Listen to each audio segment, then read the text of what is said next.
ডিম ভুনা রেসিপি। আজকে আপনাদের সাথে এমন একটা রেসিপি আমি শেয়ার করছি, এটা অনেকের কাছে অনেক সহজ মনে হতে পারে, বাট বিশ্বাস করেন যারা রান্না করতে পারে না, তাদের কাছে কিন্তু এই ডিম ভুনাটাও অনেক কিছু। একটা সময় ছিল যখন আমি রান্না করতে পারতাম না, বাট আমার যেহেতু অনেক অল্প বয়সে বিয়ে হয়ে গিয়েছে, আমাকে প্রথম যে রান্নাটা করতে দিয়েছিল, সেই রান্নাটা ছিল কহি ভাজি আর হচ্ছে ডিম ভুনা। বিশ্বাস করেন এত বাজে ডিম ভুনা আমি করেছিলাম যে কেউই খেতে পারেনি। সেদিন থেকে আমি একদম ডিসাইড করে নিয়েছি, আর যাই হোক, আর যেই সব রান্না যেমন তেমন হোক, বাট ডিম ভুনাটা আমি এমনভাবে নিজে থেকে করব, যেটা খেলে মানুষ একবার খেলে আমার হাত থেকে বারবার খেতে চাইবে। বিশ্বাস করেন আলহামদুলিল্লাহ এখন এই পর্যায়ে এসে আমি এত সুন্দরভাবে ডিম ভুনা করতে পারি, ভাবলাম আপনাদের সাথে একটু শেয়ার করি।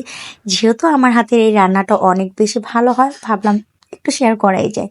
যাই হোক, এখানে আমি কড়াইয়ে একটুখানি তেল দিয়ে দিয়েছি এবং দিয়ে দিয়েছি পেঁয়াজ এবং টমেটো কুচি। আমি কিন্তু খুবই বেসিক মশলা দিয়ে রান্নাটা শেষ করব, মানে ডিম ভুনাটা করব। আমি এখানে কোনো এক্সট্রা কোনোই মশলা অ্যাড করব না। এক্সট্রা কোনো কিছুই কিন্তু বেশি মশলা মানে খেতে ইচ্ছা করে না, অথবা আপনার তরকারির স্বাদটাকে নষ্ট করে দিতে পারে। যাই হোক, এখানে আমি অল্প একটু আদা রসুন দিয়ে দিলাম হলুদের গুঁড়ো, দিয়ে দিলাম মরিচের গুঁড়ো এবং দিয়ে দিলাম স্বাদ মতো লবণ। লবণটা এটা আপনার উপর ডিপেন্ড করে, যদি আপনারা বেশি খান তাহলে বেশি দিতে পারেন, বাট আমি যেহেতু লবণটা পরিমাপ মতো খাই, তো আমি আমার পরিমাপ মতো দিয়ে দিলাম। এরপরে আমি জাস্ট এটাকে খুব সুন্দর করে নেড়ে চেড়ে দেবো। আর আমি কিন্তু সবসময় একটা কথা বলি যে আপনার তরকারির স্বাদটা কিন্তু ডিপেন্ড করে আপনি কতটা তরকারিকে সুন্দর করে কষিয়ে নিচ্ছেন। তরকারির কষানোর উপর কিন্তু তরকারির স্বাদ অনেকটাই নির্ভর করে।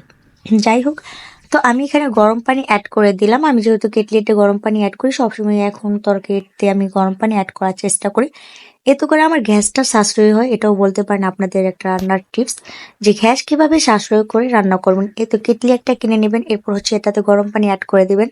তাহলে দেখবেন আপনাদের রান্নাটা অনেক তাড়াতাড়ি হয়ে যাবে এবং গ্যাসটাও আপনাদের কম লাগবে।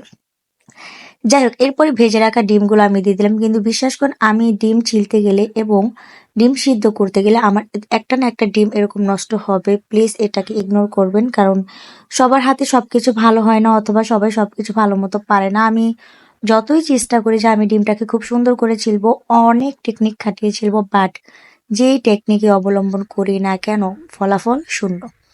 যাই হোক, এরপর হচ্ছে আমি এটাকে খুব সুন্দর করে নেড়ে চেড়ে দেব। আর দেখতেই তো পেলেন আমি এখানে কাঁচামরিচ অ্যাড করেছি, আর এই কাঁচামরিচ অ্যাড করার কারণে বিশ্বাস করেন তরকারির ফ্লেভারটা এত বেশি মজা হয়, আর এত বেশি তরকারিতে একটা ঘ্রাণ আসে কাঁচামরিচের, যেটা আপনি যখন কাঁচামরিচটা দিবেন তখনই আপনার খেতে ইচ্ছে করবে। যাই হোক, এরপরে কিন্তু আমি এখানে অবশ্যই জিরার গুঁড়োটা অ্যাড করব, তো ধনিয়া পাতাটা অ্যাড করে দিয়েছি। এরপর আমি এটাকে খুব সুন্দর করে নেড়ে নিচ্ছি। আর আমার ডিম ভুনার ভিডিওটা কেমন লাগলো আর রান্নাটাও কি একদম সহজ হয়েছে কিনা, এটা আপনারা কমেন্টসে জানাবেন।